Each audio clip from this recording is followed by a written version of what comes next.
Hey folks, today is Tuesday, October 21st, 2008. Faceless fat loss on YouTube and MySpace, amongst other places.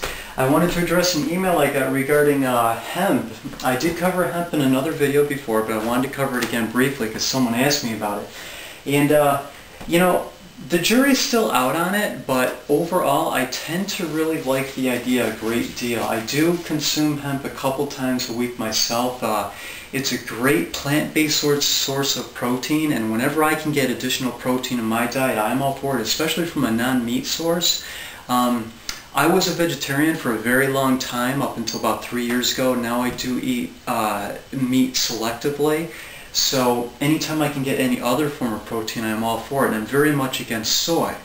Now when soy came out, soy was all the rage and it was supposed to be the greatest thing. We're kind of in that situation right now with hemp, where we're still trying to feel it out and see if it really is something that's good for all of us, and I tend to think that it is. It has a great nutritional profile.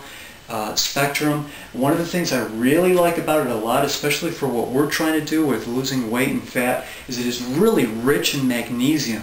And magnesium is a vitally important mineral for us. For a reason I'll explain in a second.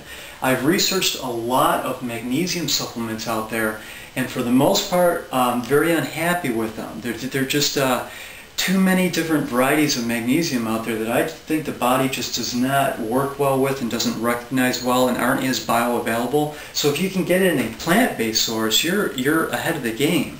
You know, you look at these popular multivitamin minerals that you see on TV, we all know by name.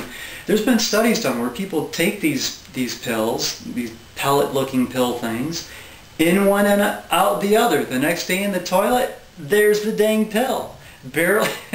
It's barely even dissolved at all. What's the point? Go out and take a rock if you want mineral supplementation. Just eat a rock, or eat a pebble. You know, they're smaller and easier to swallow.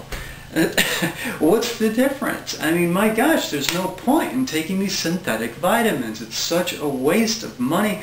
Go out and buy them and dump them in the toilet. What's the difference? Your body's not going to recognize it, so forget it. So let's get our nutrition from whole foods, real foods, because that's what our body recognizes and wants. The reason why magnesium is such a big deal, and hemp is so rich in magnesium, which is a great bonus. The reason it's so important is because when we're dealing with this insulin response that I'm talking about in my other videos with the grain elimination, eliminating these grains for people who are having a really tough time with their weight and with the fat content in their bodies is going to be really important, whole grains and refined, because this insulin spike we get. What happens when we get this insulin spike?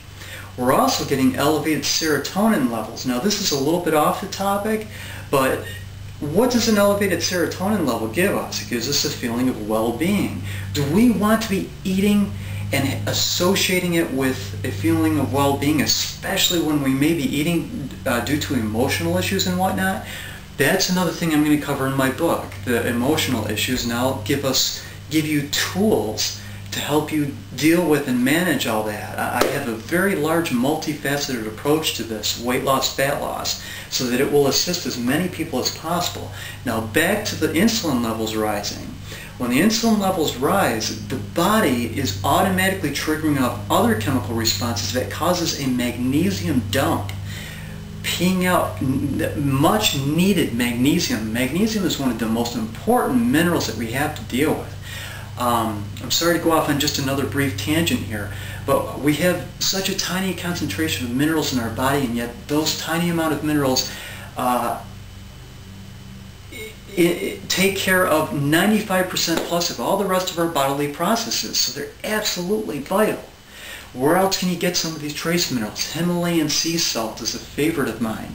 I'm sorry, Himalayan crystal salt is a favorite of mine. Second best is sea salt if you don't have access to the Himalayan crystal salt. High trace mineral content, something like 84 different trace minerals. Now, to go back to the magnesium dump that our bodies are dealing with the insulin spike. I'm sorry to be all over the charts here, folks. I just have so much information I want to get to you.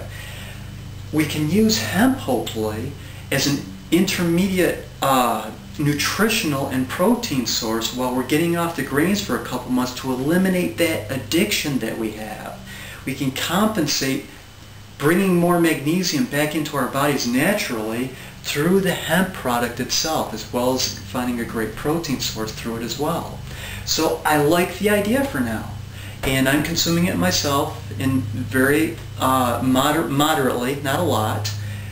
Seems to be a good thing. So let's go with it for now, see how things go, and I'll do another video very soon following up on the mineral content and chelation and detoxification in this whole program. And thank you so much for watching. Take care. Love you guys.